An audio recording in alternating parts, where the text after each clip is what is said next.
So, how do we face people who will always talk about their greatness in the past? To answer this question and know more about post-power syndrome, we are now connected with psychologist Efnie Indrianie. So, good afternoon, Efnie. Hi. Hi, good afternoon. Hello. There you are. Hello, good afternoon. Yes. Hi. We're talking a lot about post-power syndrome in our Yeah. own environment. Yeah. For Yes. example, I'm observing my mother, and it's quite in good condition related to the issue of post-power syndrome. But first of all, can you elaborate more about post-power syndrome? So why do people suffer from this? Yeah. Post-power syndrome is one of terms that used to describe specific mental conditions, especially when the people face the retirement phase in life. And sometimes another experts say that the post-power syndrome is in the term retirement syndrome. And sometimes we think why people become post-power syndrome because sometimes they have to continue the life. One of the basic psychological needs of human is the self-actualizations. And then when this basic need cannot fulfill in life, people can face post-power syndrome. Why? Because they have no acknowledgement anymore. They have no award. They have no social status, and they have no achievement anymore. And in the material state, sometimes people lack of salary or have no salary, have no facility, and this condition can lead the psychological state into a situation we call it anxiety, tension, and stress, and we call it the post-power syndrome. Yeah, Tension and stress, yeah, inside. but she mentioned it's so you mentioned this is a mental condition. Is this an illness, or can we prepare for this? I mean, if you are not somebody who are, for example, need to have everything achieved, for example, you understand that there are some failures, that you understand, things cannot be achieved. Won't you be more ready when you are leaving that power after, after that power, then you're more ready for that? Yes. Post-power syndrome is a kind of psychological disorder, but this is the like disorders. But if the people face the post-power syndrome situation, if they don't try to overcome it, it will become a serious mental illness. So we must be aware when the people around us face the post-power syndrome, and maybe we face the post-power syndrome True, yeah. also. So it's the people around them who are also very much needing to understand the situation and do something about it, right? Yeah. So this is Yes. just very interesting pointer that we just read on the internet. Is it true that men are more likely to suffer of post-power syndrome than women? I really would like to know right now. Men more tend to post-power syndrome than women.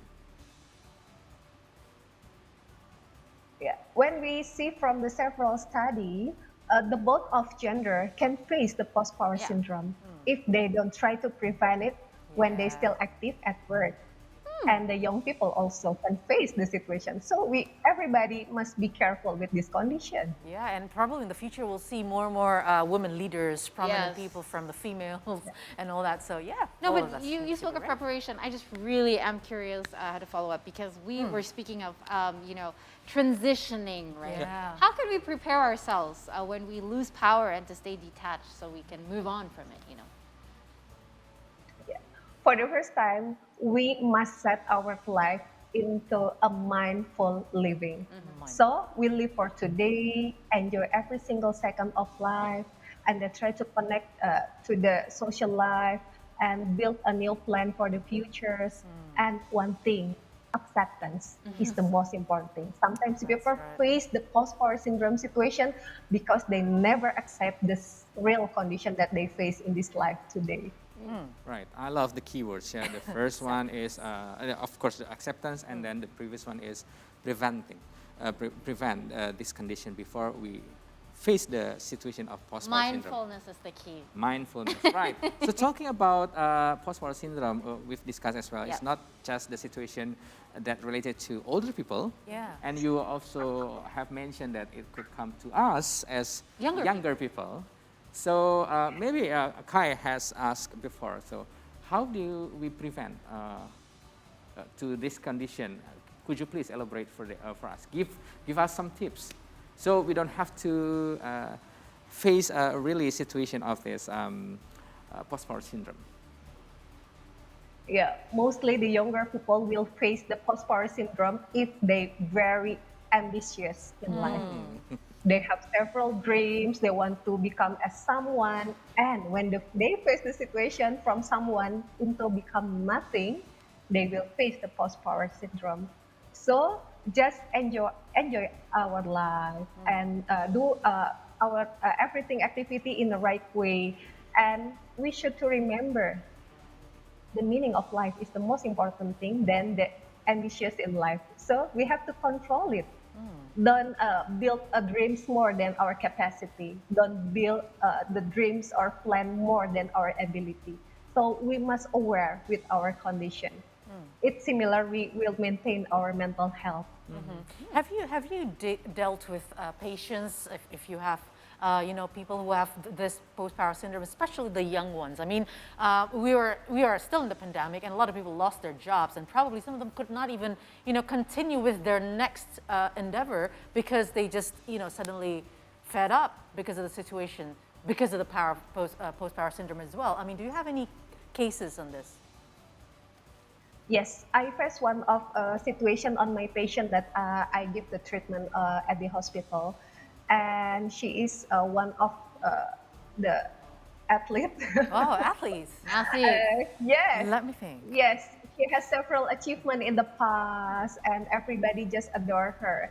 But at the specific situation, she must retire because of the specific condition, and they face the post-power syndrome. And specific psychotherapy must apply to these patients, because if it don't try to cure or give a several treatment to the conditions, it becomes a serious mental illness.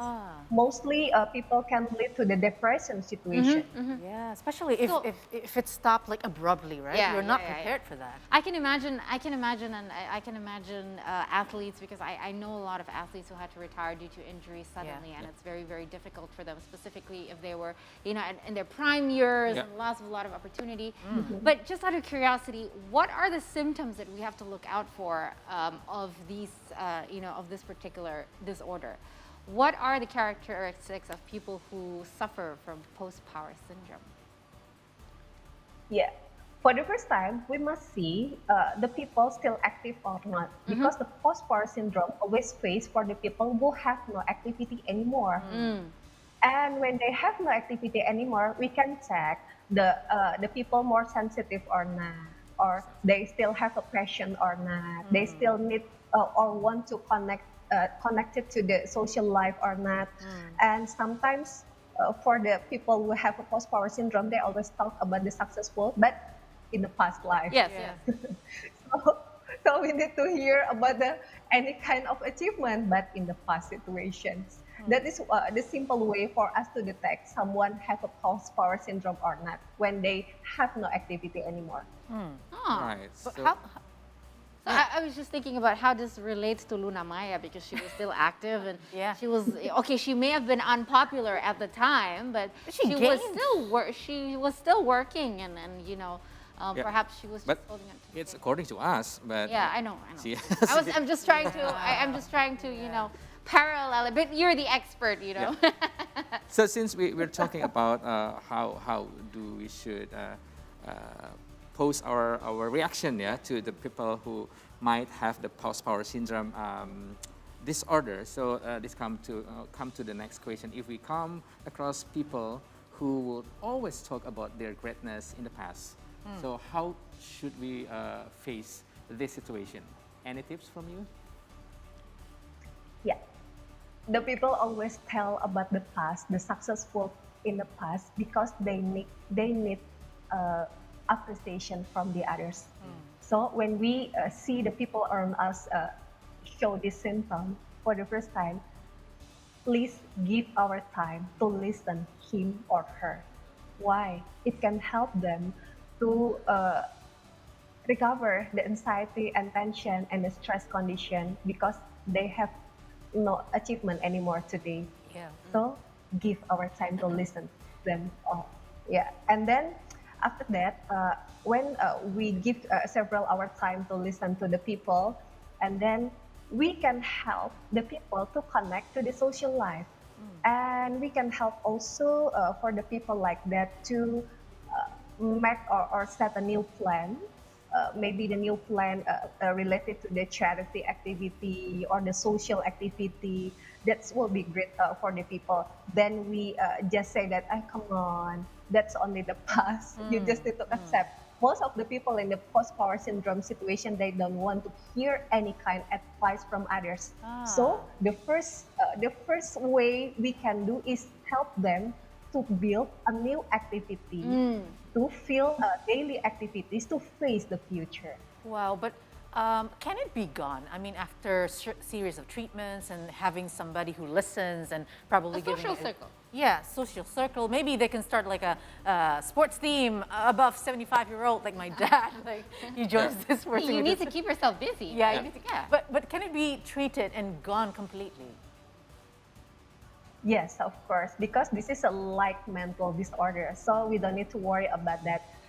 As long as when we see the people around us show the symptom of power syndrome, we help them to give a social support to the people and help them to build the new activity and give the meaning from the activity and enjoy the life and try to make a new thing, not just talk about the past, not just talk about something related to the work in the past. We can help them. And we should to remember, don't leave the post-power syndrome people alone. Because nobody should be left out can lead the post-power syndrome into the depression situation. It can be serious mental illness. Okay, so I guess all of us have to be prepared for that. Be trained from now to live mindfully. Yes, that's true. I think the key word is acceptance. Is it true that once the person can accept what is the reality now, is it true that they can finally move on? Because it's like you're holding on to the past so bad because you're unwilling to let go, right? So once accepted, is it true that you can let go and finally move on from it if we help them transition smoothly? Yes, of course. So listen today. For the futures, we can help everybody related to the post-power syndrome situation, and the mental condition during our life can influence someone will have a post-power syndrome or not. So start from this time, we have to keep our mental health in our daily life. All right. Living by the moment. Live it on the moment by being mindfulness, one of the way. Yeah. Yep. So Yes, be mindful for every time and everywhere. We live for today. We not live for the past or the future also. True. We live for today. That's a All quote. right. Thank you so much for sharing with us, Efnie, welcome. and hopefully we can all be prepared, and also having people around us who have this disease, or not disease actually, it's just a very light condition, right, of mental illness. Hopefully we can also help them to get out of the past and, live Transition for the day. safely. Yeah. Thank you so much. thank you, Efnie. Wow. Thank you, Okay, Efnie. you're welcome. Bye. Thank you.